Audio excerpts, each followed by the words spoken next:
Ngikubingelele mbukeli ngiphina ngomukela kwesimanzonzo sekulethela zona indaba eyifika ngaso-ke isikhathi engena njengamanje sekuvezeke noma sekuveleke ukuthi-ke naye-ke laphana-ke uGeneral Nhlanhla Mkhwanazi ukhona-ke okuncane-ke akutholayo noma-ke abhenefithayo khona-ke kukhona-ke laphana-ke kuMadlanga Commission mbukeli-ke ekuyiyona-ke ngempela-ke etrendayo-ke kuzona-ke lezi insuku.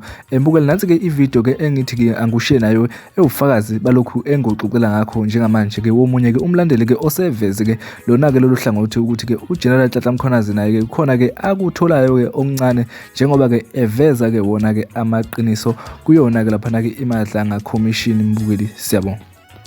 Kodwa akaselikhuluma iqiniso bafowethu. UMkhwanazi nawe uyabhenefitha kule ngendlela nje izinto ezimi ngayo namhlanje.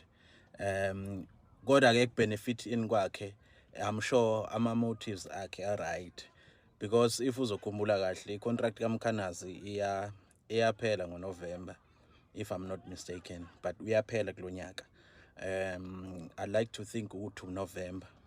So njengoba nje ezoqala lezi inkulumo zokuya in public enze lama conferences ezindaba, okunye ngaphezulu kweziningi izathu, okokuqala nje esinye isizathu vele sokuthi labantu laba akawazi ukubahlula kule system abayidominateile nakulama platforms abawabekile ukuthi ama concern azorana kuwona, because at the end of the day i-end user ye-intelligence uRamaphosa, of which is the commander in chief. Makukhona izinto ezaziwa uMkhwanazi, definitely sure uRamaphosa uyazazi. uRamaphosa futhi wazi nezinye engaphezulu kwalezi ezaziwa uMkhwanazi.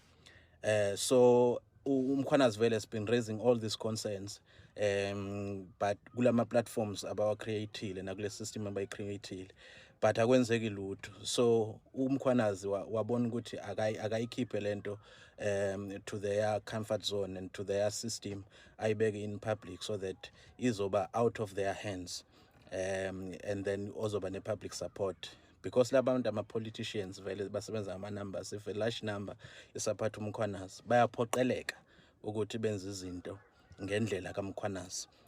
But funeka sikuphinde siku-understand ukuthi uMkhwanazi i-contract yakhe iyaphela and akafuni ukuyithola sekulesi simo futhi saku-2011 engasebenzi, because obviously bebengeke bese be-renew contract kaMkhwanazi, because abantu afanele basayine kuleyo contract uyena ulokhunjana lo Minister wamaphoyisa uSenzo Mchunu, uRamaphosa, and I believe no Shadrack Sibiya was to sign as a national commissioner if he was that, but national commissioner was to sign. So iyamsiza kakhulu uMkhwanazi lento, because njengamanje I can tell you for sure they will renew their contract, if not bengamnikanga isikhundla sika national commissioner, but his motives are to continue ukulwela ingalo yomthetho.